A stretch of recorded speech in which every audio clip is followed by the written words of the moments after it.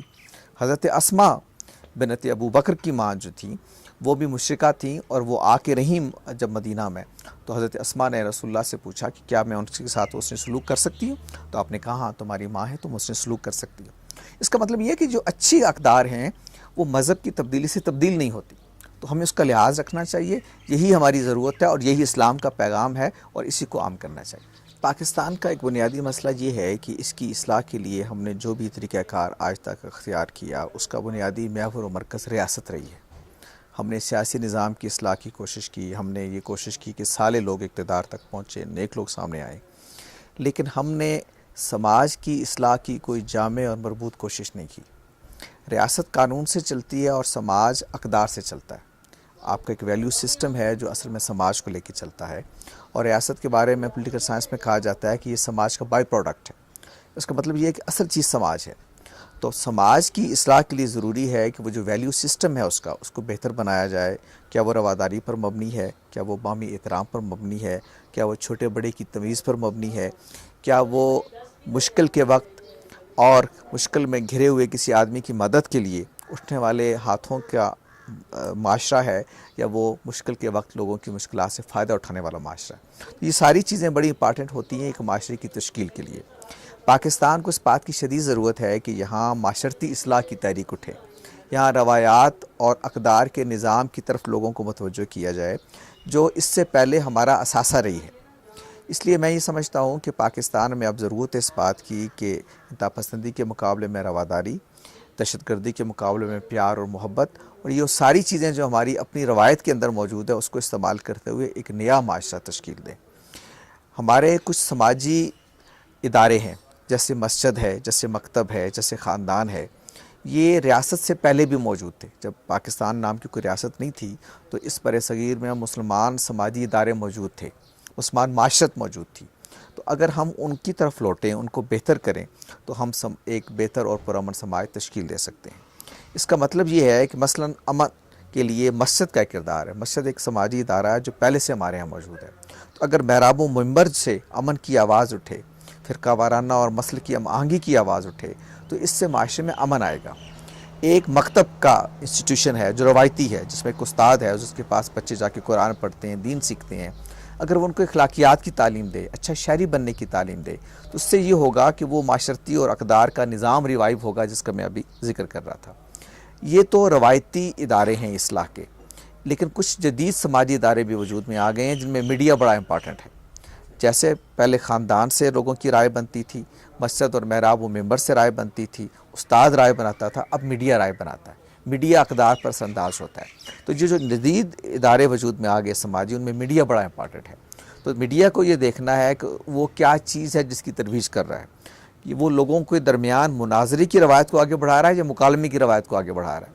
وہ لوگوں کو کیا سکھا رہا ہے کہ جب آپ اختلاف کرتے ہیں تو کن آداب کا خیال رکھنا چاہیے، الفاظ کا انتخاب کیسا ہونا چاہیے، جس سے آپ مخاطب ہیں یا جس سے آپ اختلاف کر رہے ہیں اس کا کتنا احترام آپ ملحوظ رکھتے ہوئے اس کی نقطہ نظر سے اختلاف کر رہے ہیں، ذاتی حملے کر رہے ہیں یا نقطہ نظر پہ تنقید کر رہے ہیں۔ یہ ساری چیزیں میڈیا کو سکھانی ہے۔